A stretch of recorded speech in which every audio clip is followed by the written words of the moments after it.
കവിഞ്ഞൊഴുകുന്ന അനുഗ്രഹത്തിലേക്ക് വീണ്ടും സ്വാഗതം. പ്രിയപ്പെട്ടവരെ, ഇന്നലെ കർത്താവ് വലിയ കാര്യങ്ങൾ ചെയ്തു. അത്ഭുത സാക്ഷ്യങ്ങൾ ഞങ്ങളെ വിളിച്ചറിയിച്ചു. ഒരുപാട് രോഗികൾ സൗഖ്യമായി, അത്ഭുത വിടുതലുകൾ സംഭവിച്ചു. കർത്താവിന് നന്ദിയോടെ സ്തോത്രം. എൻ്റെ കർത്താവ് എത്ര നല്ലവനല്ലേ! അവൻ അത്ഭുത മന്ത്രി എന്ന് അവൻ്റെ പേര്. നമ്മുടെ എല്ലാവരുടെയും ജീവിതത്തെ അനുഗ്രഹിക്കുവാൻ, നമുക്ക് അത്ഭുത വഴികളെ തുറക്കുവാൻ എൻ്റെ കർത്താവ് ഈ ലോകത്ത് വന്നു. അവൻ്റെ അത്ഭുത നാമത്തെ നമുക്ക് കയ്യിൽ തന്നു. നമ്മുടെ നാവിന്മേൽ ആ നാമത്തെ തന്നു. അതെടുത്ത് ഉപയോഗിക്കുവാനുള്ള അവകാശം ദൈവം നമുക്ക് തന്നു. കാരണം നമ്മൾ ദൈവത്തിൻ്റെ മക്കളാണ്. പ്രിയപ്പെട്ടവരെ, കർത്താവിൽ ആശ്രയിക്കുന്ന ഒരു വ്യക്തിയെ സംബന്ധിച്ച് ദൈവവചനം തിരിച്ചറിയുമ്പോൾ, ഈ ലോകത്ത് ഈ ദൈവരാജ്യം സ്ഥാപിക്കപ്പെട്ടപ്പോൾ ദൈവരാജ്യത്തിൽ ആ രാജ്യത്തിലെ അംഗങ്ങളാകുന്ന ദൈവമക്കൾക്ക് പ്രത്യേകമായ അവകാശങ്ങളുണ്ട്, ചില പദവികളൊക്കെ ഉണ്ട്. അത് നമ്മൾ തിരിച്ചറിയണം. ദൈവവചനത്തിൽ അത് വളരെ വ്യക്തമായിട്ട് പറയുന്നുണ്ട്. അത് മനസ്സിലാക്കി ജീവിക്കുമ്പോൾ വാസ്തവത്തിൽ അത് മനസ്സിലാക്കുന്ന ഒരാൾ അത് ചോദിച്ചു വാങ്ങിക്കും. ഹല്ലേലൂയ. വീട്ടിൽ മകനോ മകളോ വിശന്ന് വരുമ്പോൾ ആ വീട്ടിൽ ഇന്ന ഭക്ഷണം, അവർക്ക് പ്രിയപ്പെട്ടതായിട്ടുള്ള ഭക്ഷണം അവിടെ ഒരുങ്ങിയിരിക്കുന്നു എന്ന് അറിയുമ്പോൾ അവർക്ക് ധൈര്യമായിട്ട് പോയി അത് എടുക്കാം. എന്നാൽ അങ്ങനെ ഒരു ഭക്ഷണം അവിടെ അമ്മ ഉണ്ടാക്കി വെച്ചിട്ടുണ്ടെന്ന് അറിയുന്നില്ലെങ്കിൽ അവർ പട്ടിണിയിരിക്കും.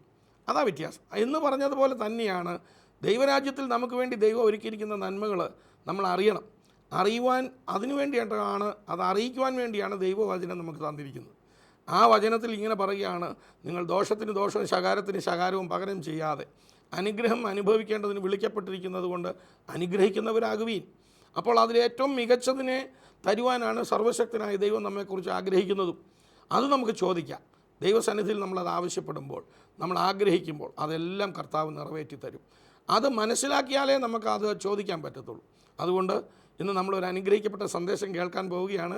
കൊട്ടാരക്കരയിൽ കഴിഞ്ഞ നാളിൽ നടന്ന ആ ശാപ വിമുക്തി ശുശ്രൂഷയിൽ വെച്ച് കർത്താവിൻ്റെ ദാസൻ തോമസ് ലുട്ടി ബ്രദർ പറഞ്ഞ അനുഗ്രഹിക്കപ്പെട്ട സന്ദേശം, അതിൻ്റെ ഒന്നാം ഭാഗം നമ്മൾ ഇന്നലെ കേട്ടു. അതിൻ്റെ തുടർന്നുള്ള ഭാഗം നമ്മളിപ്പോൾ കേൾക്കാൻ പോവുകയാണ്. പ്രാർത്ഥനയോടെ വേണം ഈ സന്ദേശം കേൾക്കുവാൻ. കർത്താവ് നിങ്ങളെ ധാരാളമായിട്ട് അനുഗ്രഹിക്കും.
സ്വീകരിപ്പാൻ യോഗ്യനായോരേ,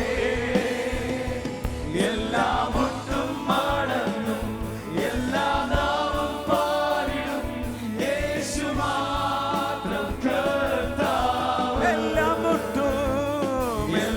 മുട്ടും മടങ്ങും, എല്ലാ നാവും പാടിടും, യേശു മാത്രം കർത്താവ്. എല്ലാ മുട്ടും മടങ്ങും, എല്ലാ നാവും പാടിടും, യേശു മാത്രം കർത്താവ്. എൻ്റെ ഭവനം ഒരു ശാപകൂമ്പാരമായിരുന്നു. എന്നാൽ ഇങ്ങനെയുള്ള പല ചിന്താഗതികൾ എന്നെ ബാധിച്ചിരുന്നു. ചില പ്രാർത്ഥിച്ചിട്ട് പറയും, അതെ ഇത് പിതാക്കന്മാർ മുതലേ ഉള്ളതാണ്, അങ്ങനൊന്നും ഈ കെട്ട് പൊട്ടി വരികയില്ല, അത് കുറച്ച് ടൈം എടുക്കും. അപ്പോൾ എൻ്റെ മനസ്സിൽ അതായിരിക്കുന്നു. ഓരോരുത്തരും ഓരോ ഐഡിയ പറയുകയാണ്. എന്നാൽ പ്രിയപ്പെട്ടവരെ, സത്യം അറിയുകയും, ആ ബൈബിൾ കയ്യിലുള്ളവരൊന്ന് ഉയർത്തിപ്പിടിച്ചിട്ട് പറഞ്ഞ്, സത്യം അറിയുകയും സത്യം നിങ്ങളെ സ്വതന്ത്രരാക്കുകയും ചെയ്യും. ഇപ്പോൾ വേറെ ആരെങ്കിലും വന്ന് പ്രാർത്ഥിച്ചാൽ മാത്രം പോരാ, ഒരറിവാണ് വിടുതൽ. ഉറക്കെ പറഞ്ഞ ഒരറിവാണ് വിടുതൽ. ഇന്ത്യ സ്വാതന്ത്ര്യമായി 1947 ഓഗസ്റ്റ് 14 അർദ്ധരാത്രിക്ക് ആൻഡമാനിൽ ആ ഫ്രീഡത്തിൻ്റെ വാർത്ത ചെന്നത് വീണ്ടും മാസങ്ങൾ കഴിഞ്ഞ് നമ്മുടെ ആൻഡമാൻ ദ്വീപിൽ. ഇവിടെ ഓഗസ്റ്റ് 15 മുതൽ അന്ന് വരെ സായിപ്പിനെ കണ്ട് കവാത്ത് മറന്നവർ പിറ്റേന്ന് മുതൽ സായിപ്പിൻ്റെ മുമ്പിൽ നെഞ്ചു വിരിച്ചാണ് നടക്കുന്നത്. ഇതുപോലെ പിശാചിൻ്റെയും നിന്നെ തകർക്കുന്നതിൻ്റെ മധ്യത്തിൽ നെഞ്ചു വിരിച്ച് നടക്കാനാ എന്നെ നിങ്ങളെ കർത്താവ് വിളിച്ചിരിക്കുന്നു. എന്നാൽ ആൻഡമാൻ നിക്കോബാർ ദ്വീപിൽ ഈ അറിവ് കിട്ടിയത് കുറേ മാസങ്ങൾ കഴിഞ്ഞ്. അവർ സ്വതന്ത്രരാണ്, അവരും ഇന്ത്യൻ പൗരന്മാരാണ്, സ്വതന്ത്രരാണ്. പക്ഷെ അവരുടെ അറിവ് കേട് അവിടെ ചിലർ മുതലെടുത്തു, വീണ്ടും അവരെ പീഡിപ്പിച്ചുകൊണ്ടിരുന്നു. അടുത്തിരിക്കുന്ന ആൾ പറഞ്ഞാൽ സത്യം അറിയുകയും സത്യം നിങ്ങളെ സ്വതന്ത്രരാക്കുകയും. ഞാനും തങ്കു ബ്രദറും വർഷങ്ങൾക്ക് മുമ്പ് ഞങ്ങളുടെ ശുശ്രൂഷ ആദ്യകാലത്ത് ഒരിക്കൽ വടക്കേ ഇന്ത്യയിലേക്ക് ട്രെയിനിൽ പോകുമ്പോൾ 2 അച്ഛന്മാർ ഞങ്ങളുടെ കൂടെ ഉണ്ടായിരുന്നു. ഞങ്ങൾ അവരോട് പറഞ്ഞു, നിങ്ങൾ വലിയ സേവനമാണല്ലോ അവിടെ ചെയ്യുന്നത്. അവർ പറഞ്ഞല്ല, നിങ്ങൾ അതിലും വലിയ കാര്യമാണ് നിങ്ങൾ ചെയ്യുന്നത്, നമ്മൾ 2 പേരും ചെയ്യുന്ന വലിയ കാര്യങ്ങളാണ്. ഞങ്ങൾ പറഞ്ഞു, നിങ്ങൾ എന്ത് കഷ്ടപ്പെടുന്നുണ്ട് അവിടുത്തെ ജനങ്ങൾ. ഞങ്ങൾ അവരോട് ചോദിച്ചു, നിങ്ങൾക്ക് വല്ല പ്രതികൂലമുണ്ടോ? ഞങ്ങൾക്ക് ഏറ്റവും വലിയ പ്രശ്നമാണ്. എന്താണെന്ന് പറഞ്ഞാൽ ഞങ്ങൾ സ്കൂളുകൾ സ്ഥാപിക്കും, വായിക്കാനും ഒക്കെ മനുഷ്യരെ വെറും കുഗ്രാമവാസികളെ പഠിപ്പിക്കും. അപ്പോൾ അവർക്ക് അറിവ് കിട്ടും. അറിവ് കിട്ടുമ്പോൾ അവർ പത്രം വായിക്കുമ്പോൾ അന്ന് കേരളത്തിൽ 250 രൂപയാണ് കൂലി. അവർക്ക് മനസ്സിലാവും കേരളത്തിലൊക്കെ 250 രൂപ ഉണ്ടെന്ന്. ഒരു ഇന്ത്യൻ പൗരന് ഇത്ര രൂപ ബേസിക് സാലറി കൊടുക്കണമെന്നുണ്ടെന്ന് അവന് പിടികിട്ടും. എന്നാൽ അവിടെ പലരും വലിയ ഭൂ ഉടമകൾ ഇവർക്ക് രാവിലെ 6 മുതൽ വൈകിട്ട് 6 വരെ ഒരു മൃഗത്തെ പോലെ പണിയിപ്പിച്ചിട്ട് കൊടുക്കുന്നത് 10 രൂപ 20 രൂപ 2 രൂപ. എന്നാൽ എന്താണെന്നറിയോ, നീ അറിയരുതെന്ന് ആഗ്രഹിക്കുന്ന ആരോ ഉണ്ട്. ഒന്ന് കൈ കൊടുത്ത് പറഞ്ഞേ. വിശ്വാസിയുടെ അനുഗ്രഹത്തിൻ്റെ ഏറ്റവും വലിയൊരു തടസ്സം എന്താണെന്നറിയാമോ? അറിവുകേട്. ഉറക്കെ പറഞ്ഞാട്ടെ. എന്നാൽ ഒന്നുകൂടെ ആ തിരുവചനം ഒന്ന് ഉയർത്തിപ്പിടിച്ചിട്ട് ഇങ്ങനെ ഒന്ന് പറഞ്ഞേ. യേശു എന്നെക്കുറിച്ച് എന്ത് പറയുന്നു അതാണ് ഞാൻ. ഉറക്കെ പറഞ്ഞാട്ടെ. യേശു എന്നെക്കുറിച്ച് എന്ത് പറയുന്നു അതാണ് ഞാൻ. ഉറക്കെ പറഞ്ഞ. എൻ്റെ മനസ്സ് എന്നെക്കുറിച്ച് എന്ത് പറയുന്നു അതല്ല ഞാൻ.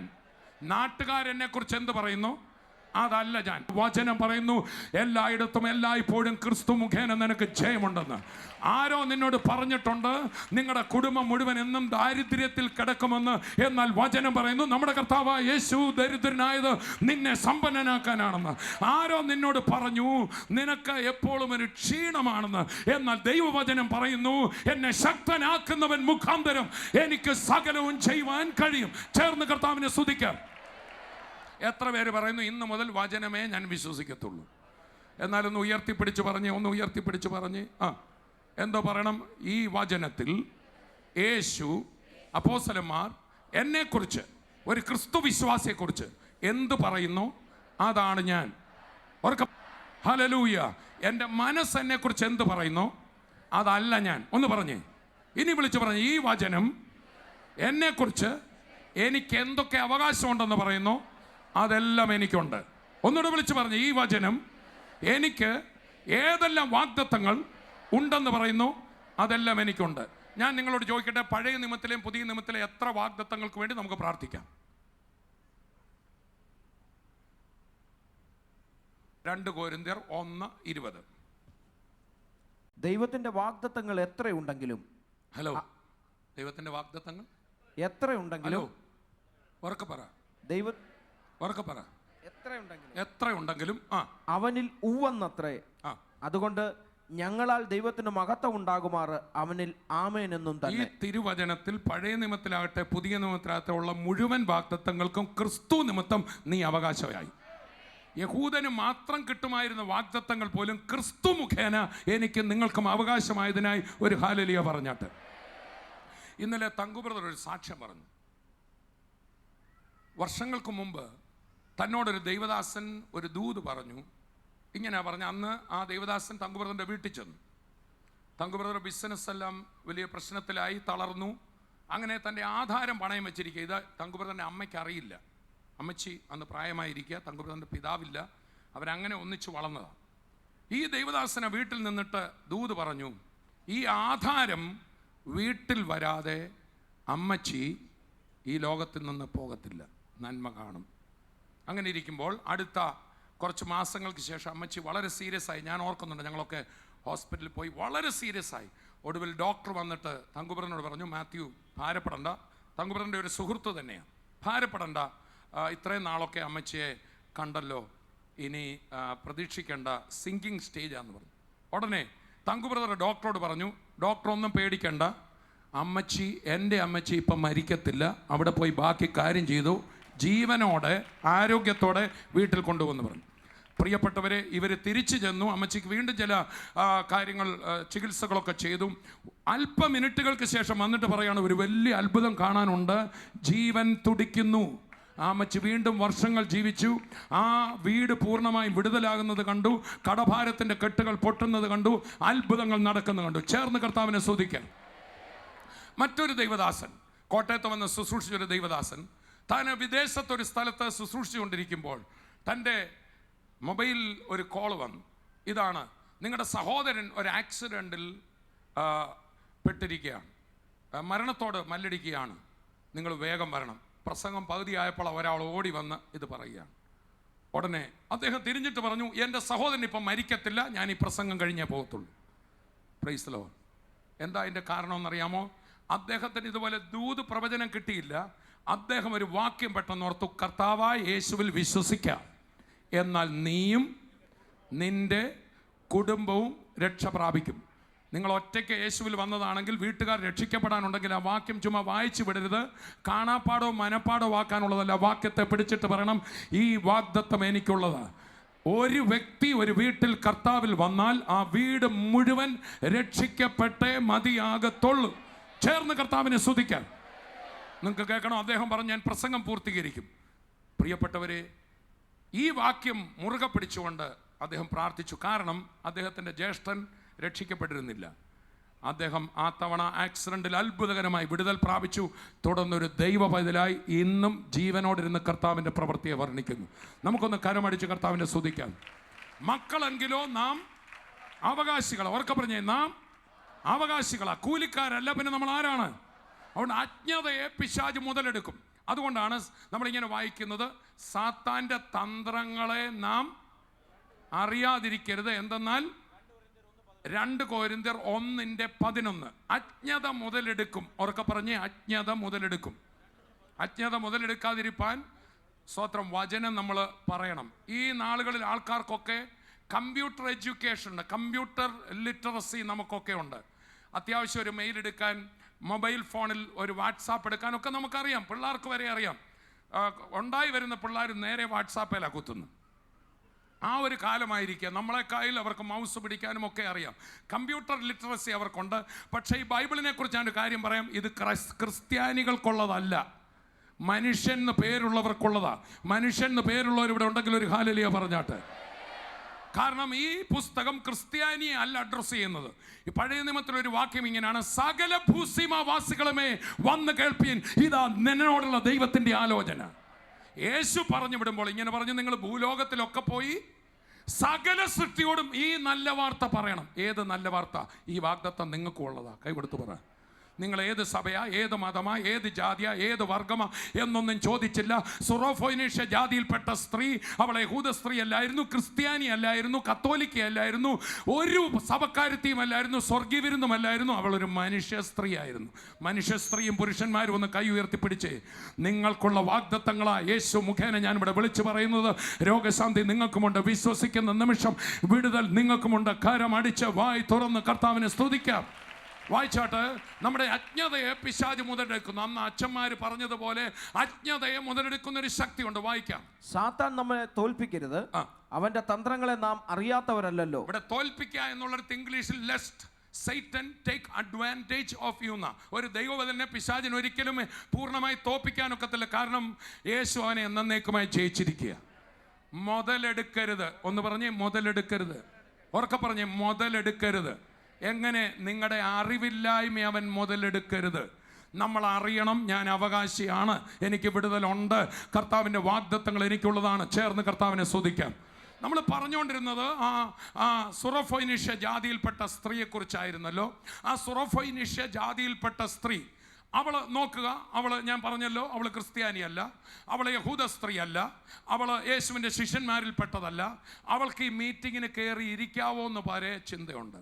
സുറോഫൈനിഷ്യ ജാതിയിൽപ്പെട്ട സ്ത്രീ യേശു കർത്താവിനോട് ഇങ്ങനെ തിരിച്ചു പറഞ്ഞു, മക്കളുടെ അപ്പം നായ്ക്കുട്ടികൾക്ക് കൊടുക്കത്തില്ലെന്നല്ലേ പറഞ്ഞത്? ചുരുക്കി പറഞ്ഞാൽ മക്കളുടെ അവകാശം എനിക്ക് കിട്ടത്തില്ലെന്നല്ലേ പറഞ്ഞേ?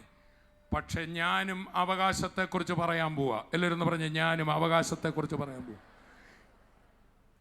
അവൾ പറഞ്ഞു, ഈ നായ്ക്കുട്ടികൾക്ക് ഒരു ചെറിയ അവകാശമുണ്ടല്ലോ. ഉടയവർ മക്കൾ മേശയിലിരുന്ന് ഭക്ഷണം കഴിക്കുമ്പോൾ താഴോട്ട് പൊഴിഞ്ഞു വീഴുന്ന നുറുക്കുകൾ അതവർ തിന്നത്തില്ലേ?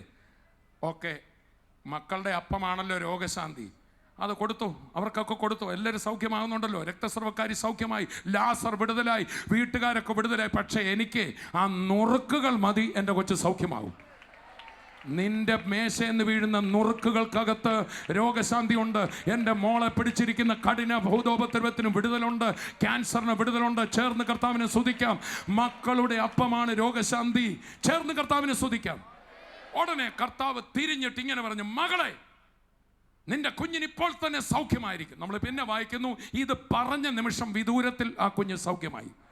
ഇന്നിവിടെ നീ വിശ്വസിക്കുന്ന നിമിഷം വിദൂരത്തിൽ സൗഖ്യമാകും, ഹോസ്പിറ്റലുകളിൽ സൗഖ്യമാകും. ഇന്ന് രാത്രി ഡിസ്ചാർജുകൾ നടക്കും, അത്ഭുതങ്ങൾ നടക്കും. എന്നിട്ട് അവളോട് പറയാണ്, സ്ത്രീയെ, നിന്റെ വിശ്വാസം വലിയത്. ഇസ്രായേൽ ജനങ്ങളുടെ കൂട്ടത്തിൽ പോലും ഇത്രയും വലിയ വിശ്വാസം ഞാൻ കണ്ടിട്ടില്ല. ചുരുക്കി പറഞ്ഞാൽ വിശ്വാസം അവളെ മകളാക്കി മാറ്റി. ചേർന്ന് കർത്താവിനെ സ്തുതിക്കാം. നമ്മൾ വായിച്ച വേദഭാഗത്തേക്ക് നമുക്ക് മടങ്ങി വരാം. 1 പത്രോസ് 3:9 മുതൽ 14 വരെ. ഒന്നാമത്തേത് അജ്ഞത. ഉറക്കെ പറഞ്ഞു, ഒന്നാമത്തേത് അജ്ഞത. അങ്ങനെയാണെങ്കിൽ ഒന്ന് വിളിച്ചു പറഞ്ഞ്, അനുഗ്രഹം എൻ്റെ അവകാശമാണ്. ഒന്നുറക്കെ പറയൂ, അനുഗ്രഹം എൻ്റെ അവകാശമാണ്. രോഗസൗഖ്യം എൻ്റെ അവകാശമാണ്. ഉറക്കെ പറഞ്ഞാട്ടെ, സ്വർഗം എൻ്റെ അവകാശമാണ്. സ്വർഗം നല്ല പ്രവൃത്തിയുടെ കൂലിയല്ല, സ്വർഗം യേശുവിൻ്റെ പ്രവൃത്തിയിൽ നേടിയെടുത്തതാ. അത് വിശ്വസിക്കുന്ന മക്കൾക്ക് ദാനമായി കിട്ടത്തുള്ളൂ. പരിശുദ്ധാത്മാവ് കൂലിയായിട്ട് കിട്ടത്തില്ല. ഞാൻ കുറേ നാൾ കഷ്ടപ്പെട്ടാൽ പരിശുദ്ധാത്മാവിനെ കിട്ടത്തില്ല. വിശ്വസിക്കുന്നവർക്ക് സൗജന്യമായിട്ട് കിട്ടത്തുള്ളൂ. അവകാശം സൗജന്യമായി മക്കൾക്ക് കിട്ടും. അതുകൊണ്ട് ഈ ദിവസങ്ങളിലെ മീറ്റിങ്ങിൽ എല്ലാ നന്മകളും പ്രാപിച്ചോണം, സ്വർഗം പ്രാപിച്ചോണം, ഈ ലോകത്തിൽ പരിശുദ്ധാത്മാവിൻ്റെ കൃപാവരങ്ങൾ പ്രാപിച്ചോണം, വീടിൻ്റെ അനുഗ്രഹങ്ങൾ പ്രാപിച്ചോണം, സാമ്പത്തിക നന്മകൾ പ്രാപിച്ചോണം, ശാരീരിക വിടുതൽ പ്രാപിച്ചോണം, തലമുറയുടെ അനുഗ്രഹം പ്രാപിച്ചോണം. ആരോ പറയുന്നത് കേട്ട് ഈ വിടുതൽ എൻ്റെ അല്ലെന്നും പറഞ്ഞിരിക്കരുത്, എനിക്കിതിന് യോഗ്യതയില്ലെന്ന് പറഞ്ഞിരിക്കരുത്. എനിക്കിതിന് യോഗ്യതയുണ്ട്, എനിക്കും ഇത് വേണം, ഞാൻ ഇതും കൊണ്ടേ പോകത്തുള്ളൂ എന്ന് പറയുന്ന മക്കൾ വിടുവിക്കപ്പെട്ട് തുള്ളിച്ചാടി ഇവിടുന്ന് പോകുന്ന കാഴ്ച ഞാൻ ആത്മാവിൽ കണ്ടുകൊണ്ടിരിക്കുകയാണ്. സത്യം അറിയുകയും സത്യം നിങ്ങളെ സ്വതന്ത്രരാക്കുകയും ചെയ്യും. എല്ലാ അജ്ഞതയുടെ ദുരാത്മാവിനെയും യേശു ക്രിസ്തുവിന്റെ നാമത്തിൽ ഇപ്പോൾ തന്നെ പൊട്ടി മാറാൻ ഞാൻ കൽപ്പിക്കുക. എല്ലാവരും ചേർന്ന് കരമടിച്ച് വായി തുറന്ന് ആത്മാവിൽ നിറഞ്ഞ് കർത്താവിനെ സ്തുതിച്ചാട്ടെ. അജ്ഞതയുടെ കെട്ടുകൾ പൊട്ടി മാറട്ടെ യേശുവിൻ നാമത്തിൽ. ആരാ നിന്നോട് പറഞ്ഞത് നിന്റെ ജാതകത്തിൽ എഴുതിയത് പോലെ നിന്റെ ഭവനം നശിക്കുമെന്ന്? ആരാ നിന്നോട് പറഞ്ഞത് നിന്റെ 30ാമത്തെ വയസ്സിൽ നീ മരിക്കുമെന്ന്? ആരാ നിന്നോട് പറഞ്ഞത് നിന്റെ അപ്പന്റെ രോഗം നിനക്ക് വരുമെന്ന്? ആരാ നിന്നോട് പറഞ്ഞത് നിനക്ക് അകാല മൃത്യുണ്ടെന്ന്? ആ പറഞ്ഞ വാക്കുകൾ മുഴുവൻ പൊട്ടിച്ചുകൊണ്ട് സത്യം അറിയുകയും സത്യം നിന്നെ സ്വതന്ത്രമാക്കുകയും ചെയ്യും. ഇന്ന് രാത്രി ദൈവത്തിന്റെ വചനമാകുന്ന ഇരുവായ്ത്തല വാള് വേണ്ടാത്ത അജ്ഞാനങ്ങളെയും സാത്താൻ പറഞ്ഞു വെച്ച എല്ലാ ഭയങ്ങളുടെ കെട്ടുകളെയും ഇന്ന് രാത്രി ഈ പന്തലിൽ പൊട്ടിക്കുന്നത് ഞാൻ ആത്മാവിൽ ദർശിക്കുന്നു. എല്ലാ ദൈവമക്കളും കരമടിച്ച് ആത്മാവിൽ നിറഞ്ഞ് കർത്താവിനെ സ്തുതിച്ചാട്ടെ.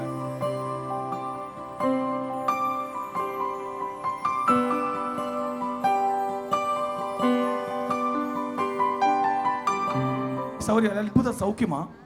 2 കാലിലും തേയ്മാനമായി കഴിഞ്ഞ 8 വർഷമായി ഈ സഹോദരി ഭാരപ്പെട്ടുകൊണ്ടിരിക്കുക.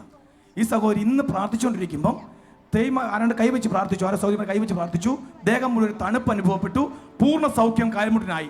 അതിനേക്കാൾ വലിയൊരു സൗഖ്യം നടന്ന സഹോദരിക്ക് ലിവർ പ്രശ്നമായിട്ട് ഹോസ്പിറ്റലിൽ ടെസ്റ്റ് എല്ലാം കഴിഞ്ഞ് ഇന്ന് വന്നിരിക്കുക. ഇവിടെ ആരോ വിളിച്ചുകൊണ്ട് വന്നേ, കൂടെ ആരോ കൊണ്ടുവന്നതാ.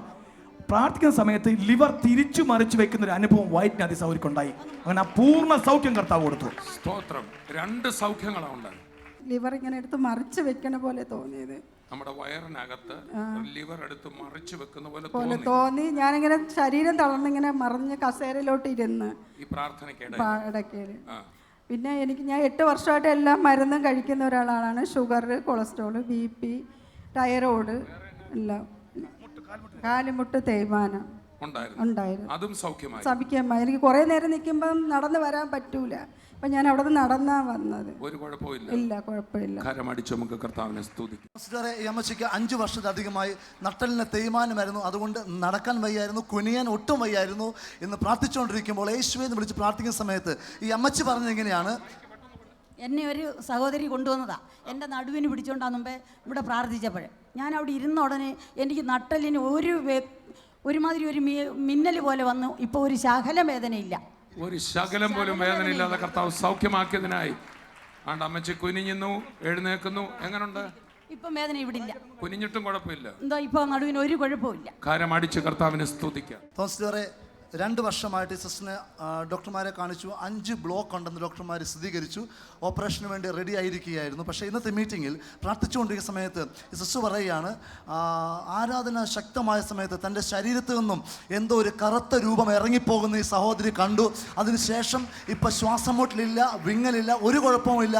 പൂർണ്ണമായിട്ട് ശ്വാസം എടുക്കാൻ കർത്താവ് സൗഖ്യമാക്കി. മറ്റേ ശ്വാസം എടുക്കാൻ ബുദ്ധിമുട്ടായിരുന്നു, ശ്വാസം മുട്ടലായിരുന്നു. എനിക്ക് ഇവിടെ ഇരുന്നപ്പോൾ കയ്യും കാലും എല്ലാം നല്ലതായിട്ട് കട്ട് കഴിച്ചിട്ട് എന്നോട് അവിടെ നിന്ന് എണിച്ചു പോകാനുള്ളൊരു മൂഡായിരുന്നു. ഇരിക്കാൻ എനിക്ക് പറ്റുന്നില്ല പ്രാർത്ഥനയ്ക്ക്. തോമസ് ഈ സിസ്റ്റർ ഇടയ്ക്കുള്ള പറഞ്ഞു, അന്ന് ഹോസ്പിറ്റലിൽ പോയപ്പോൾ TMT ടെസ്റ്റ് പോലും എടുക്കാൻ ഒക്കത്തില്ലാത്തവണ്ണം ഒരു സ്റ്റെപ്പ് പോലും വെക്കാൻ പറ്റാത്ത അവസ്ഥയിലായിരുന്നു ഇവിടെ മീറ്റിങ്ങിന് വന്നത്.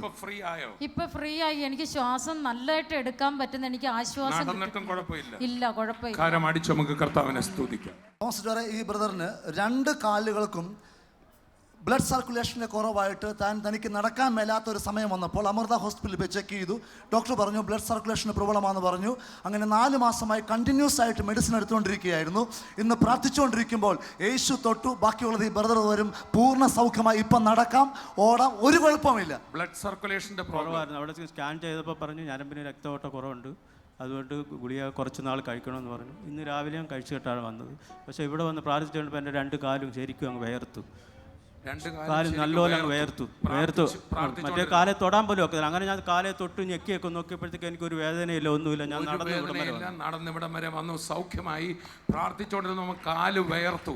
കർത്താവ് തൊട്ട് വിടുവിച്ചതിനായി കരമടിച്ച് കർത്താവിനെ സ്തുതിക്കാം. അനുഗ്രഹിക്കപ്പെട്ട സന്ദേശവും അനുഗ്രഹിക്കപ്പെട്ട സാക്ഷ്യങ്ങളുമല്ലേ കേട്ടത്? ഹല്ലേലൂയ.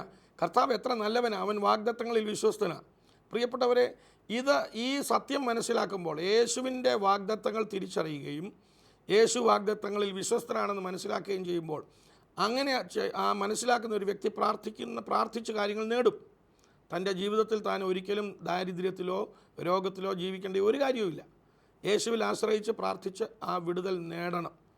അപ്പോൾ അത് അത്ഭുതകരമായിട്ട് കർത്താവ് തരികയും ചെയ്യും ചോദിക്കുന്ന വ്യക്തികൾക്ക്. അപ്പോൾ യേശുവിൻ്റെ സാന്നിധ്യം ഇന്ന് നിങ്ങളുടെ കൂടെയുണ്ട്. നമുക്ക് ചേർന്ന് പ്രാർത്ഥിക്കാം. പിതാവേ, ഞങ്ങളങ്ങേ സ്തുതിക്കുന്നു. യേശു ക്രിസ്തുവിൻ്റെ നാമത്തിൽ ഞങ്ങൾ ഒരുമനപ്പെടുക. കർത്താവെ, അവിടുന്ന് ദാനമായി തന്നെ അധികാരത്തിൽ നിന്നുകൊണ്ട് വിശ്വസിക്കുന്നവരാൽ അടയാളങ്ങൾ നടക്കുമെന്ന് അങ്ങ് പറഞ്ഞല്ലോ. ഞങ്ങൾ പൂർണ്ണമായി വിശ്വസിക്കുക. അവിടുന്ന് അത്ഭുത മന്ത്രിയെന്ന് ഞങ്ങൾ വിശ്വസിക്കുന്നു. യേശു ക്രിസ്തുവിൻ്റെ നാമത്തിൽ വന്ധ്യതയെ ഞാൻ ശാസിക്കുന്നു. പൂർണ്ണമായി വിടുതലാകട്ടെ. തലമുറയുടെ അനുഗ്രഹം കർത്താവ് പ്രിയ മക്കൾക്ക് വേണ്ടി നൽകണമേ. ഗർഭപാത്രങ്ങളെ കർത്താവ് തൊടണം. കർത്താവിൻ്റെ ജീവൻ ഈ പ്രിയ മക്കളുടെ മേൽ വ്യാപരിക്കട്ടെ. യേശുവിൻ്റെ നാമത്തിൽ ഇപ്പോൾ തന്നെ വന്ധ്യത മാറിപ്പോകട്ടെ. വന്ധ്യതയുടെ ശാപത്തെ ഞാൻ തകർക്കുകയാണ് യേശു ക്രിസ്തുവിൻ്റെ നാമത്തിൽ. ദുഷ്ടൻ കെട്ടിയ കെട്ടുകൾ അഴിയട്ടെ. ദുഷ്ടൻ്റെ പ്രവൃത്തികളെ യേശു ക്രിസ്തുവിൻ്റെ നാമത്തിൽ ഞാൻ അഴിക്കുന്നു.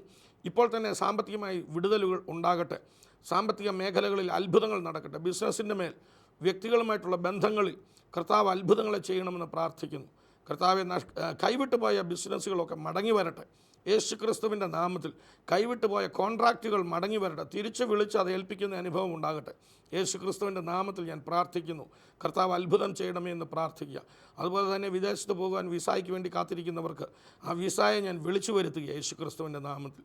കർത്താവെ, അങ്ങയോട് ചോദിച്ചാൽ അത് നൽകിത്തരാമെന്ന് അങ്ങയുടെ വാഗ്ദത്തമാണ്. കാൽവരിയിൽ യേശുവേറ്റ അടിപ്പിണരുകളാലുള്ള സൗഖ്യം ഇപ്പോൾ തന്നെ വ്യക്തികളുടെ മേൽ പകരണം. സോറിയാസിസിനെ ഞാൻ ശാസിക്കുന്നു. സ്കിൻ അലർജിയെ ശാസിക്കുന്നു. ഡസ്റ്റ് അലർജിയെ ശാസിക്കുന്നു. അതുപോലെ തന്നെ ഫുഡ് അലർജിയെ ഞാൻ ശാസിക്കുന്നു. യേശു ക്രിസ്തുവിൻ്റെ നാമത്തിൽ ഇപ്പോൾ തന്നെ അത്ഭുത സൗഖ്യമുണ്ടാകട്ടെ, വിടുതലുകൾ ഉണ്ടാകട്ടെ. ദുഷ്ടൻ കെട്ടിയ കെട്ടുകൾ അഴിയട്ടെ. വാതരോഗത്തെ ഞാൻ ശാസിക്കുക യേശു ക്രിസ്തുവിൻ്റെ നാമത്തിൽ. വാതരോഗികൾ ഇപ്പോൾ തന്നെ സൗഖ്യമാകട്ടെ. കൈകാലുകളിലെ വിരലുകൾക്ക് ഡീഫോമിറ്റി വന്ന ആ വാതരോഗം ഇപ്പോൾ തന്നെ വിട്ടുമാറി വിരലുകൾ മടങ്ങുവാൻ തുടങ്ങട്ടെ. വിരലുകൾ നിവർന്നു വരട്ടെ. യേശു ക്രിസ്തുവിൻ്റെ നാമത്തിൽ ഞാൻ കൽപ്പിക്കുന്നു. ഇപ്പോൾ തന്നെ മടങ്ങിപ്പോയ, വളഞ്ഞുപോയ വിരലുകൾ നിവർന്നു വരട്ടെ. അതുപോലെ തന്നെ അസ്ഥി സംബന്ധമായ രോഗങ്ങൾ വിട്ടുമാറട്ടെ. വളഞ്ഞ അസ്ഥികൾ നിവർന്നു വരുവാൻ യേശു ക്രിസ്തുവിൻ്റെ നാമത്തിൽ ഞാൻ കൽപ്പിക്കുകയാണ്. ഇപ്പോൾ തന്നെ സന്ധികളിന്മേൽ കർത്താവിൻ്റെ കരം തൊടുന്നതിനായി നന്ദി പറയുന്നു. സന്ധികളിൽ ഉള്ള വേദനകൾ വിട്ടുമാറട്ടെ. അതിന് കാരണമായ രോഗബന്ധനങ്ങൾ അഴിയട്ടെ. ആ കാർട്ടിലേജ് ഗ്രോത്തിനെ ഞാൻ ശാസിക്കുന്നു. യേശുവിൻ്റെ നാമത്തിൽ കാർട്ടിലേജ് ഗ്രോത്ത് ഉരുകി മാറിപ്പോകട്ടെ. മുഴകൾ അപ്രത്യക്ഷമാകട്ടെ. വന്ധ്യത മാറട്ടെ. ആ ഗർഭപാത്രത്തിനകത്ത് മുന്തിരിക്കൊല പോലെ മുഴകൾ വന്നിരിക്കുന്ന അവസ്ഥ വിട്ടുമാറട്ടെ. യേശു ക്രിസ്തുവിൻ്റെ നാമത്തിൽ ആ മുഴകൾ അപ്രത്യക്ഷമാകട്ടെ. ഓവറികൾ ഇപ്പോൾ തന്നെ സൗഖ്യമാകട്ടെ. കർത്താവെ, സ്പേം കൗണ്ട് കുറവായിരിക്കുന്ന വ്യക്തികൾക്ക് വേണ്ടി ഞാൻ പ്രാർത്ഥിക്കുന്നു. ഇപ്പോൾ തന്നെ സ്പേം കൗണ്ട് വർദ്ധിച്ചു വരുവാൻ കൽപ്പിക്കുന്നു. അതുപോലെ തന്നെ ഡെങ്കിപ്പനി മൂലം പ്രയാസം അനുഭവിക്കുന്നവരുടെ മേൽ യേശു ക്രിസ്തുവിൻ്റെ നാമത്തിൽ ഇപ്പോൾ തന്നെ സൗഖ്യമുണ്ടാകട്ടെ. അവരുടെ ശരീരത്തിലുള്ള പ്ലേറ്റ്ലെറ്റ് കൗണ്ട് നോർമലാകുവാൻ ഞാൻ യേശു ക്രിസ്തുവിൻ്റെ നാമത്തിൽ കൽപ്പിക്കുന്നു. ശാന്തമ്മ എന്ന് പറയുന്ന സഹോദരിക്ക് വേണ്ടി പ്രാർത്ഥിക്കുന്നു. മകൻ വീട് വിട്ടുപോയി. യേശുവിൻ്റെ നാമത്തിൽ ആ മകനെ ഞാൻ വിളിച്ചു വരുത്തുക, തിരിച്ചു വിളിക്കുക. യേശുവിൻ്റെ നാമത്തിൽ അത്ഭുതം നടക്കട്ടെ. കർത്താവെ, നന്ദിയോടെ സ്തോത്രം. അനുഗ്രഹിച്ചതിനായി നന്ദി പറയുന്നു. പ്രാർത്ഥന കേട്ടതിനായി സ്തോത്രം. യേശുവിൻ്റെ നാമത്തിൽ തന്നെ ആമേൻ. അടുത്ത എപ്പിസോഡിൽ നമുക്ക് വീണ്ടും കാണാം. അതുവരെയും കർത്താവ് നിങ്ങളെ ഓരോരുത്തരെയും തൻ്റെ കൃപയിൽ സൂക്ഷിക്കട്ടെ, തൻ്റെ ചിറകടിയിൽ മറയ്ക്കട്ടെ. നിങ്ങളെ എല്ലാവരെയും ഞാൻ യേശു ക്രിസ്തുവിൻ്റെ നാമത്തിൽ അനുഗ്രഹിക്കുന്നു.